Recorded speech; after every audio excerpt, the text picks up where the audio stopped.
Hello and welcome to the finals of the OP06 Osaka, Japan One Piece Trading Card Game Championships. My name is Atrocious. You can also call me Jake, and today we've got a very exciting one. I know one of the players in here, the Katakuri player from top 4, because it was a Katakuri mirror match, but the other, I'm not 100% sure what their matchup is going to be. This player on the left here playing Katakuri is someone that we've seen time and time again in these tournaments, these streams, so very, very excited to see this. Going to be interesting in this, and just to clarify, I don't own the rights to the stream. I won't be making any money off this. If you want to watch the official stream, go check out the description below where I've got that. And so make sure also, if you want to see more commentary videos and stuff, subscribe to the channel. A majority of you are not subscribed to the content, so if you like what you see, might as well come on back. But anyways, enough with the shilling. Now for the actual episode. So the Sakazuki player on the right side is going to be keeping the hand. They do have a TCG at first. They've got Ice Age, Rob Lucci, Gecko Moria, and that Ama no Murakuma, I think is what it's called. I'm trying to remember it. It's one of the new cards of OP06. Ama no Murakuma is the exact name. Yes. So going to be keeping that hand. Got a little bit that they can do early with the Ice Age, the other event card, Ama no Murakuma, like I had mentioned. And so the Katakuri is going to be keeping this hand. They have to, as they did a mulligan, so we'll see what their starting hand looks like. I don't recall who's going first or second as of yet. There will be a little card up on the top-down screen that'll show us what the who is going when. So Rob Lucci is very, very nice to have in the starting hand. You can't find it off Shigi because it's a CP0 card, so really nice to get one in the starting hand here, and we'll see exactly how this goes. And so the Katakuri player getting an Okiku, a Parasphero, a Monde, 10-drop Big Mom, Lin, and a Satori. So not a terrible starting hand. If you're going first or second, your second turn, you're definitely putting down the Parasphero, and the only problem is you're probably not getting that on KO effect on the Parasphero because of Sakazuki and the manner of this deck bottom decking things.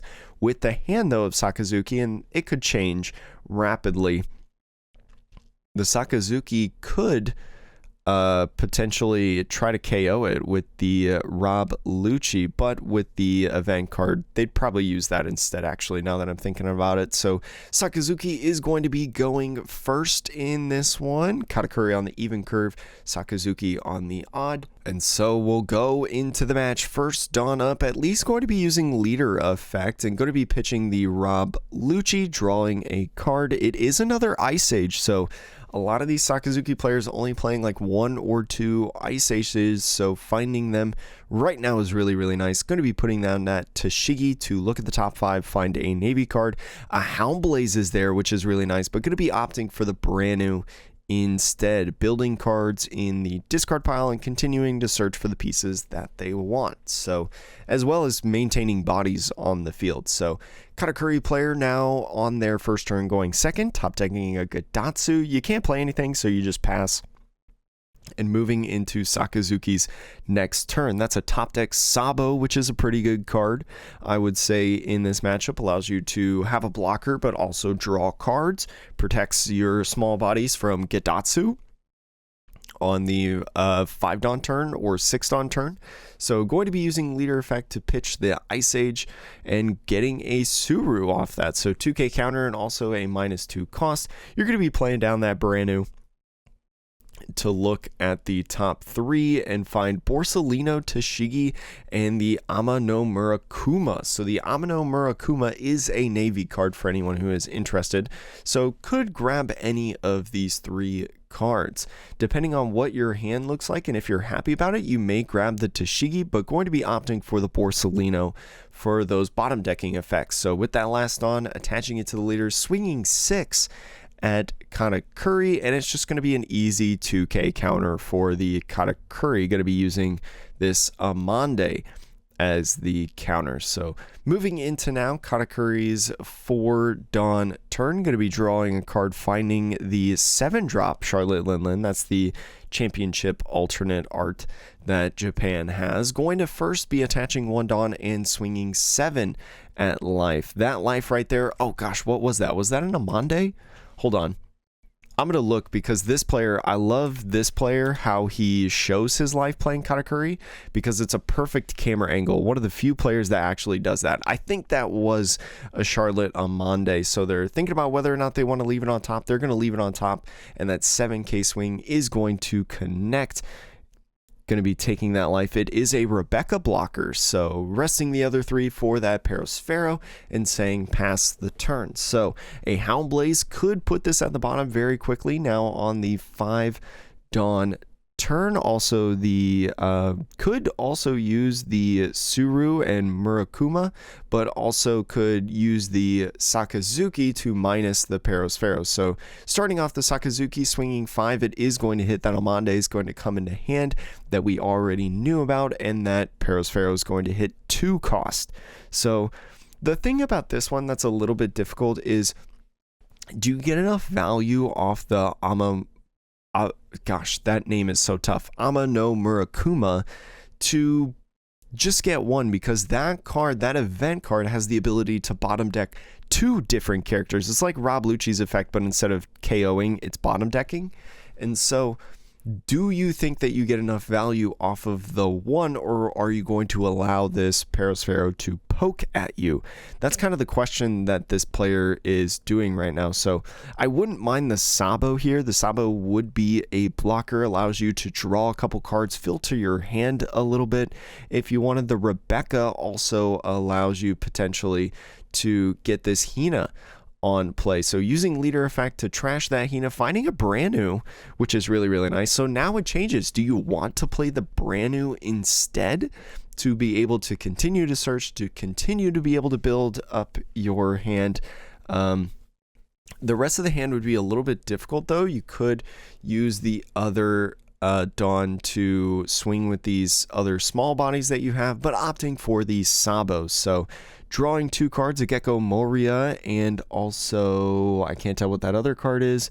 It looks like a Rob Lucci, so going to have to discard 2 cards from this hand. I'm trying to think about what you want to do, and the cool thing about this Sabo and why I like this play is this Sabo protects the characters from Gadatsu. Gadatsu could come down this next turn as it's their 6th Dawn turn and just absolutely bash one of these characters that they've got on the field. So one of Sabo's effects, not only drawing 2 and trashing 2, is protecting the characters from KO effects. So now on the 6th Dawn turn, gonna have to rethink maybe what they want to do. They do have an Okiku in hand, so the Okiku could be a different option if you wanted to, but the Okiku is an on KO effect, so it's maybe not necessarily as valuable. You have a lot of on KO effects as Katakuri and not so much like on play. So Katakuri going to be swinging 8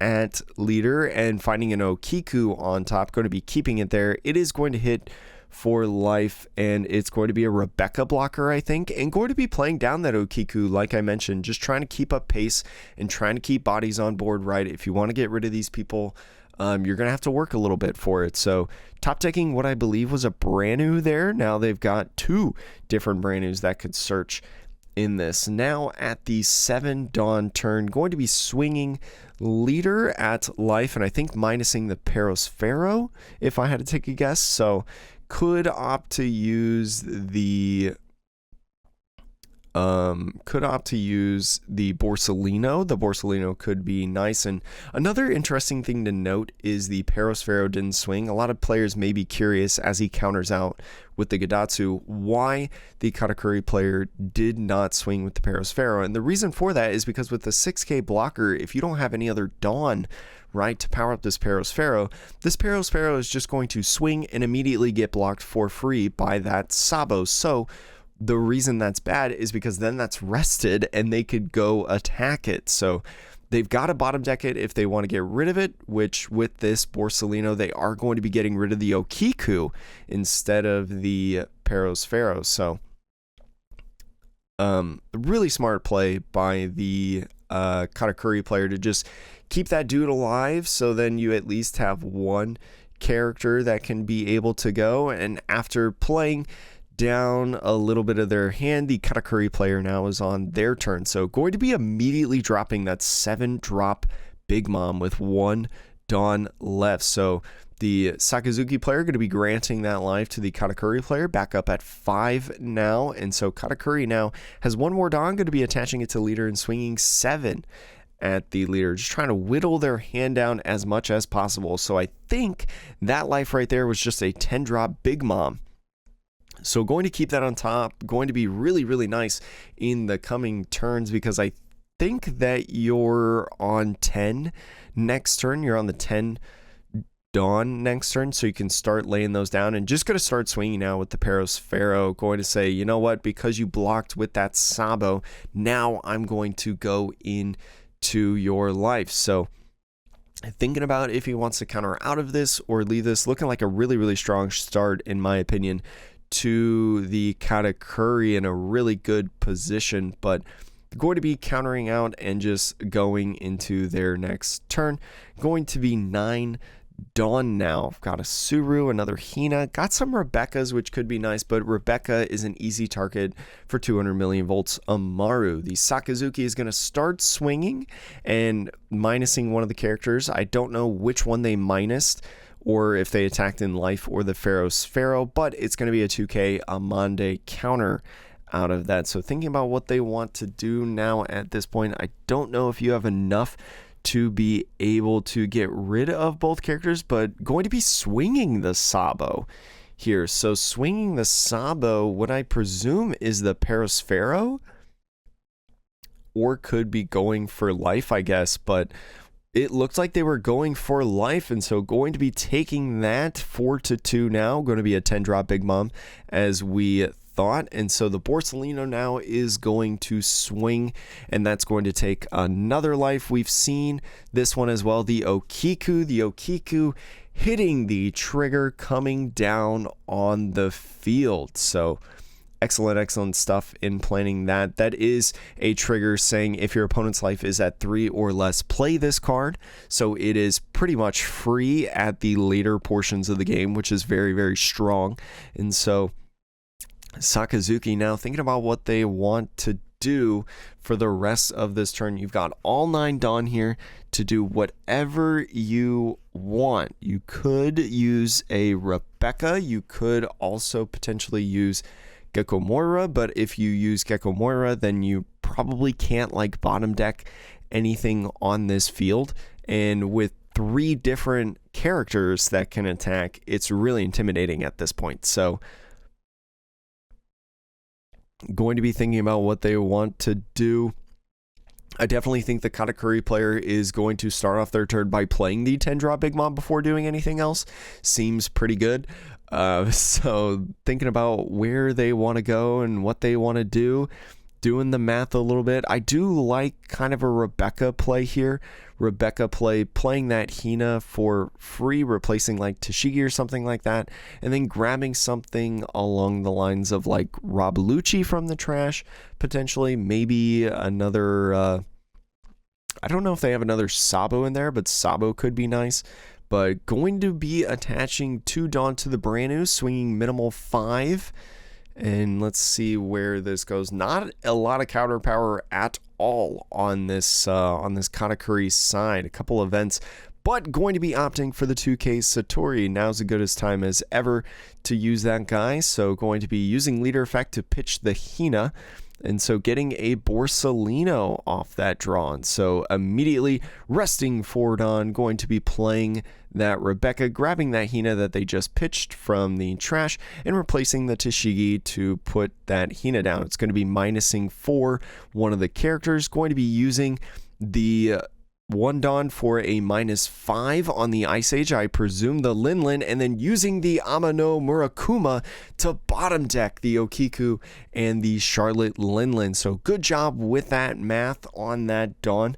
for the Sakazuki player, and just like that, some big board threats are cleared. So the problem is, though, that the Paris Pharaoh is still up and running in this one, now on the 10 Dawn turn. And so going to be thinking about what they want to do. They do have one blocker, so one of these two swings could get immediately blocked, and going to be starting out with the Katakuri leader. I would imagine that the 10-drop Big Mom's going to come down. So going to be countering out with Borsalino. That's another card gone from their hand. Going to be laying down that Lin and taking that life. A brand new hits the discard pile. One life left for Sakazuki. So going to be interesting to see. I'm curious to know if they'll swing with the Paris Pharaoh, and it looks like they're not.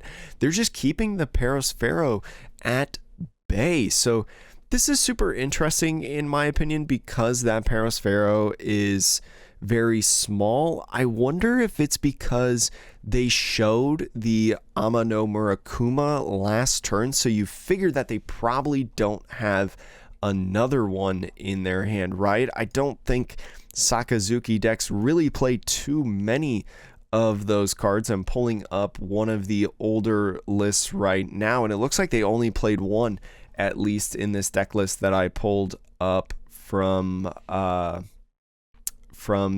BCFKL Bandai Fest. And so going to start off by swinging the Hina and hitting life. It is going to be another Okiku.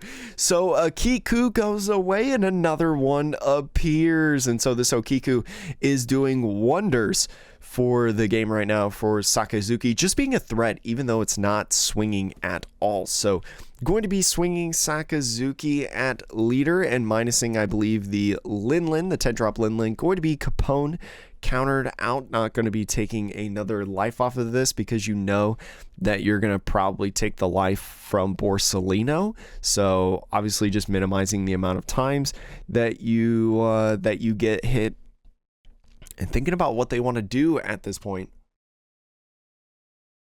Going to be swinging the Sabo here. So the Sabo just getting a lot of work in, just applying that pressure, not as much as a blocker. So going to be taking that life. It is going to come into hand now. That's a 7-drop Lin. So not a lot of counter power. So this could go south quickly if the Katakuri doesn't win on this next turn. And so it'll be curious to see where it goes from here. Wouldn't surprise. What do you do if you're the Katakuri? You've got all of your characters hypothetically on board, right? This Borsalino is going to swing.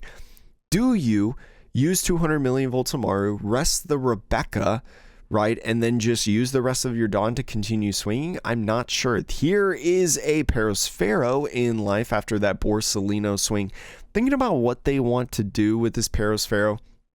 Going to be activating its trigger to put it on the field. Just another character to swing. It doesn't have counter powers, so I agree with this play 100%. Just ditch another card that doesn't have counter power. That's not going to help you, quote unquote, survive, and just get more bodies on pressure for the field. So going to be using that Ice Age on the leader effect. Note that they didn't use the Ice Age for the regular main effect. Instead opted for the leader effect. So going to be using Rebecca. This is a very interesting play for anyone who's not catching this. They used Rebecca, put the Sabo in the trash, and then on play with Rebecca, got the Sabo from the trash into their hand, and then immediately played it. So swinging with the Sabo and then immediately getting it from trash to play again. Very, very cool play. We've seen that in previous tournaments. A really, really neat interaction that I think a lot of players could learn from in this. And going to be passing off the turn with one Dawn left. So 10 Dawn now on this turn. The trouble with Katakuri at this point is you only have one 200 million volts Amaru on this. So only 3 cards in hand for the Sakazuki, but 3 blockers. You are going to be able to rest one of them. And then with the rest of the Dawn, you have to be able to make sure that you can hit the rest of this. So Going to be interesting to see how this goes.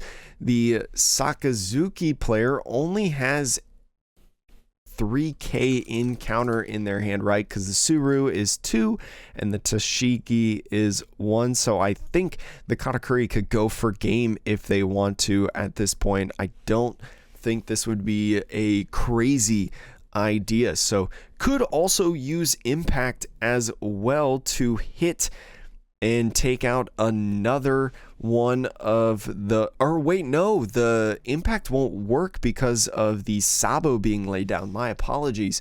Can't be KO'd by effects. So impact is off the table.